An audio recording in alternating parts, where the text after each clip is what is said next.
the reason for goals is not the attainment of whatever it is you set as a goal.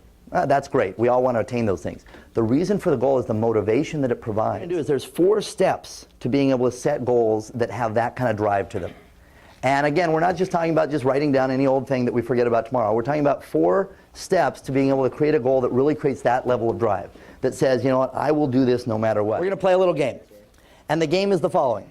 I want you to step in the shoes of a little kid at birthday or Christmas time.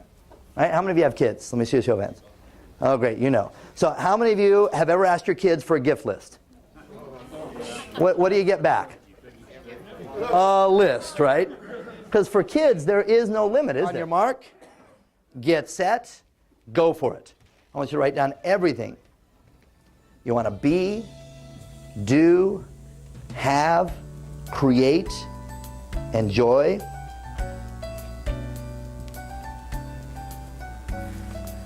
If you could do anything, what would it be?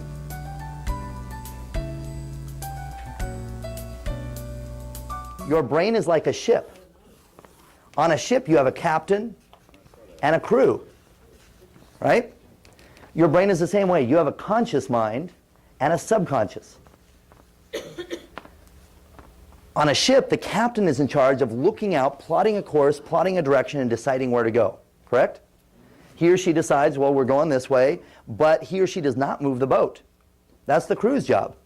The crew's job is to get everything done based on what the captain orders.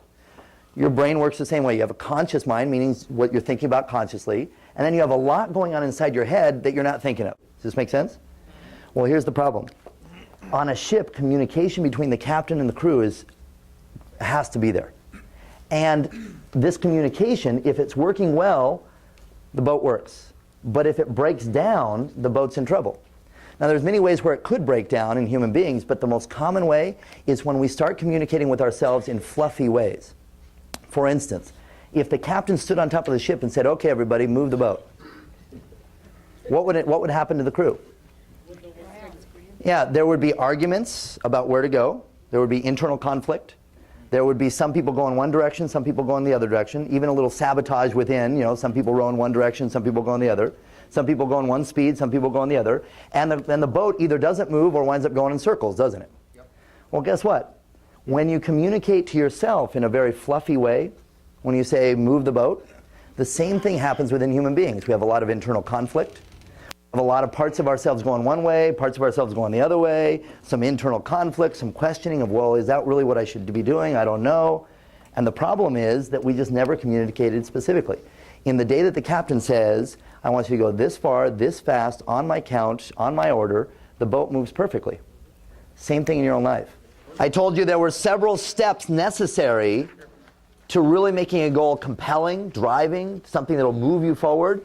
One step was to make it very, very specific, to where you know exactly what it is. You know when you're crossing the finish line. You know when you're done. The second step will be to create an action plan that is detailed.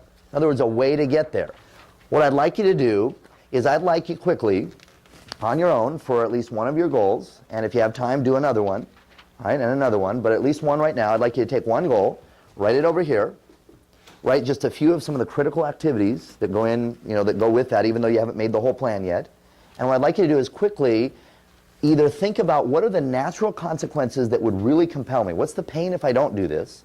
And what's the pleasure if I do? I'd like you to decide right here, right now, if you're really honest with yourself, what are 2 or 3 of the excuses that you use when push comes to shove?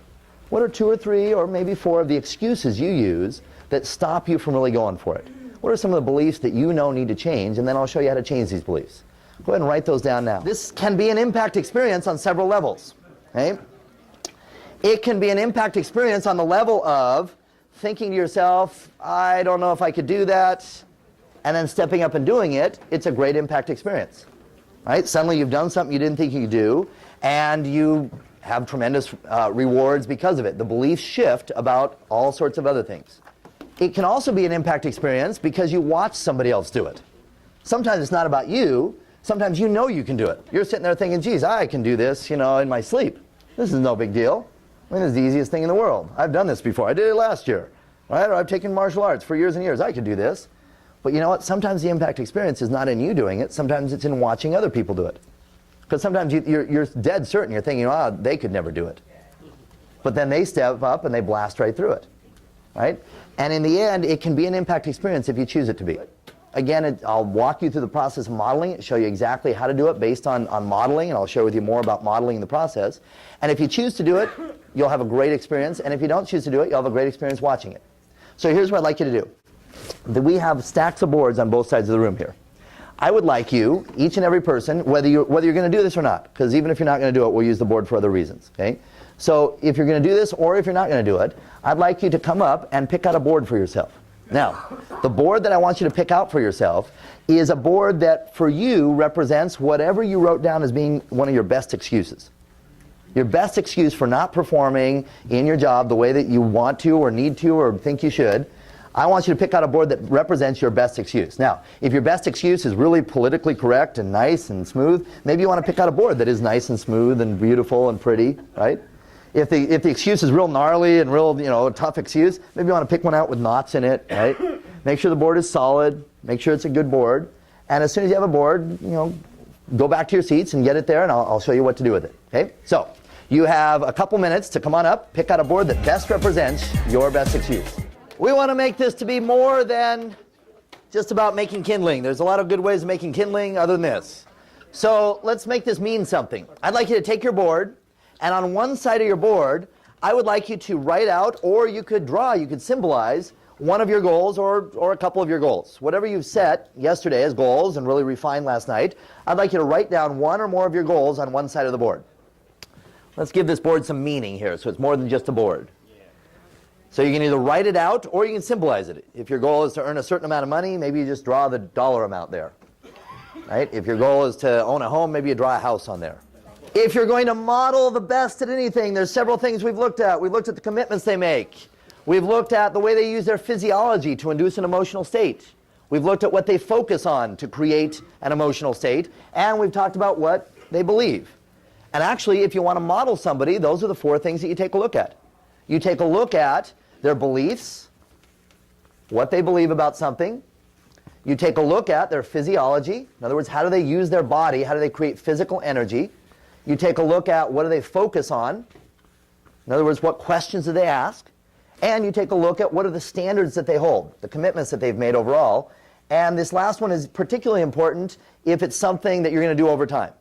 If it's a momentary thing you're doing once, standards don't come into play as much, but there are certainly some commitments you need to keep in the moment that have to do with all these things. So let me walk you through how to model this behavior, and in the process, think about it in terms of a metaphor. 1, 2, 3,